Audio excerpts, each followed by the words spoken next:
পৃথিবীর সবচেয়ে রহস্যজনক উপজাতি বুইতোরাই বা স্পিরিট বার্ডস নামে বেশি পরিচিত।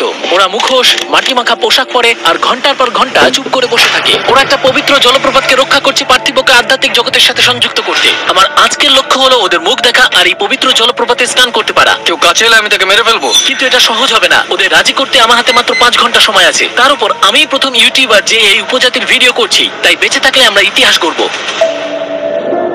আমি পাপুয়া নিউ গিনিতে আছি, একটা বন্য ও অনাবিষ্কৃত দেশ যেখানে এখনো 1000-এরও বেশি উপজাতি বাস করে আর 850টার বেশি ভাষা রয়েছে। যাকে আমরা আধুনিকতা বলে জানি তার অস্তিত্ব এখানে নেই।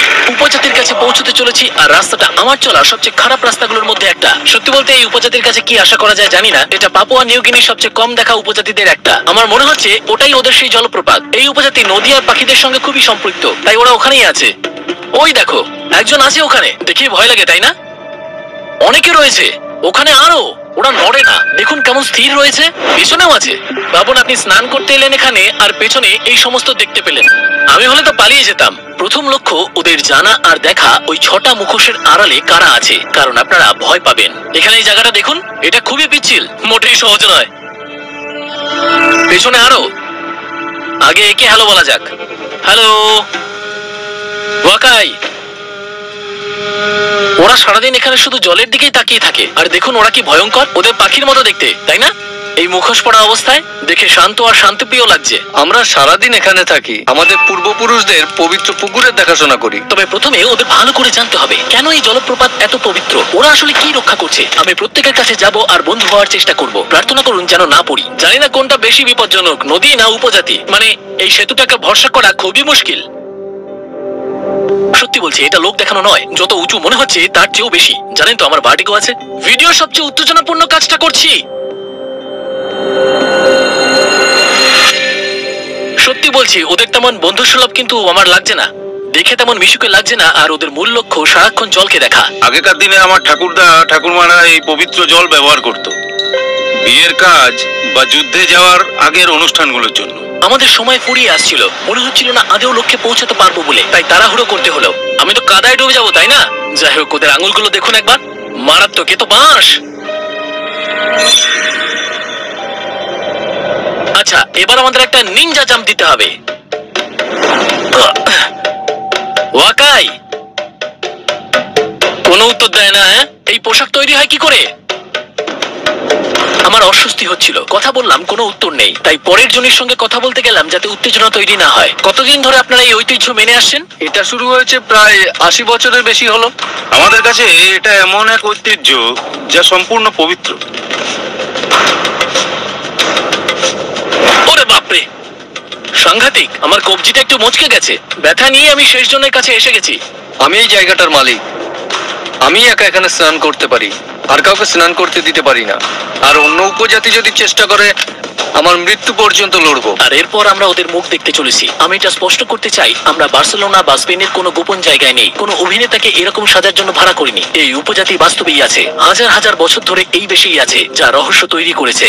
এই পাপুয়া নিউ গিনিতে উপজাতিরা খুবই খাঁটি আর প্রযুক্তি ব্যবহার করে না। এমন কিছু যা আমাদের জন্য জরুরি হয়ে উঠেছে, যা প্রিয়জনদের কাছাকাছি থাকতে ও নতুন কিছু শিখতে সাহায্য করে। তাই আপনারা সম্পৃক্ত হয়ে অভিযানগুলো দেখতে পারেন। আমি ওডুর সাহায্যে পাপুয়ার বিস্ময়কর উপজাতিদের বিষয়ে ওয়েবসাইট তৈরি করেছি, যে সাইটে 4টি সহজ ধাপে আপনি আপনার ওয়েবসাইট তৈরি করতে পারেন। 1. সাইটের ধরন বেছে নিন। 2. কালার প্যালেট বাছুন বা আপনার লোগো দিন। 3. পেজ আর বৈশিষ্ট্য যোগ করুন। আর 4. ওডুর দেওয়া থিমের মধ্যে থেকে একটা বেছে নিন। ওরা নদীর ওপরের অংশে এসেছে কারণ এখানেই রীতি পালন করতে পছন্দ করে। এতে আছে হোস্টিং, রক্ষণাবেক্ষণ ও সহায়তা। ওডু এখানে থামে না। এটা অল ইন ওয়ান প্ল্যাটফর্ম যেখানে 85টার বেশি ইন্টিগ্রেটেড টুলস আছে, যার সাহায্যে প্রজেক্ট, ক্লায়েন্ট, ইমেল ও আরো অনেক কিছু চালনা করতে পারেন। এর অনেক অ্যাপের মধ্যে যে কোনো একটা পেতে হলে ওয়েবসাইটটা লাইক করুন। বরাবরের জন্য বিনামূল্যে পাবেন। তবে সবগুলোর অ্যাক্সেস চাইলে প্রতি মাসে 11.90 ইউরো থেকে পাওয়া যাবে। এই উপজাতির বিষয়ে একটু পড়তে চাইলে বা নিজের পেজ বানাতে হলে ডেসক্রিপশনে দেওয়া লিংকে পেয়ে যাবেন। ওরা কম বেশি 3-4 ঘন্টা অন্তর একটা রীতি পালন করে। আমি আপনাদের সাথে রীতি পালন করতে পারি? হ্যাঁ, তবে আগে আপনাকে আমাদের মতো এই পোশাক পরতে হবে। বেশ, পরে ফেলি, কি বলেন? আমি ভেবেছিলাম রীতি পালনে অংশ নিলে ওদের সাথে মিশতে আর পরে মুখোশ খুলতে ওদের রাজি করাতে সুবিধা হবে। চলুন ওদের সাথে রীতি অনুসরণ করি আর বৃষ্টি নামার আগেই পোশাক বদলে ফেলি। দেখুন আমার জন্য অপেক্ষা করছে।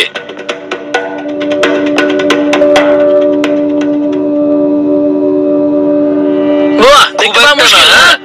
এখন আমি বেশ সুরক্ষিত বোধ করছি। হয়তো পুরোপুরি মিশে যাব, তাই না? জানেন আমি কোথায়? এই যে, রীতি শুরু করা যাক। খুব নোংরা লাগছে, এর থেকে সোদামাটির গন্ধ আসছে।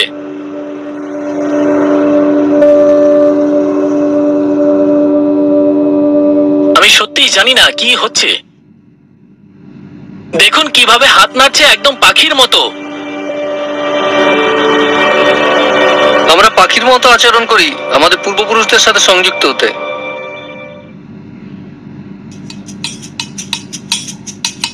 এই উপজাতিটা রহস্যময়, কিছুই বুঝতে পারছি না।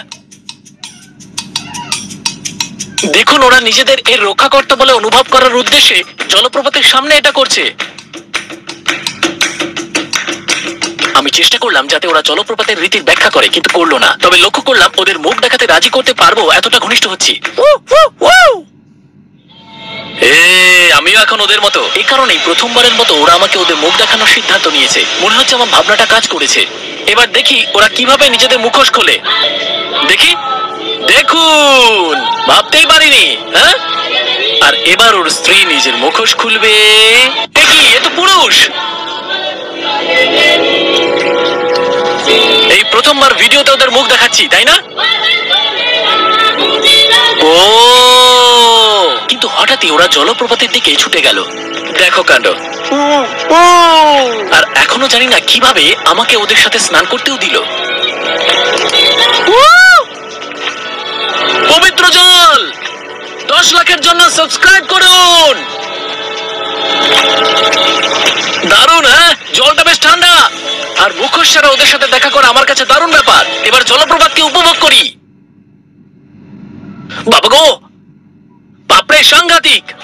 ঠিক যেন একটা স্পা, কিন্তু চরম মাত্রায়, তাই না? আর আপনারা কি বলবেন? আপনারা খুশি? অবশ্যই।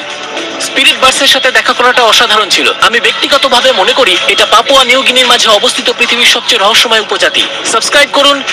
এই ভিডিও বানাতে সাহায্য করার জন্য ওডুকে ধন্যবাদ। আর মনে রাখবেন, আমরা সবাই মানুষ। বিদায়।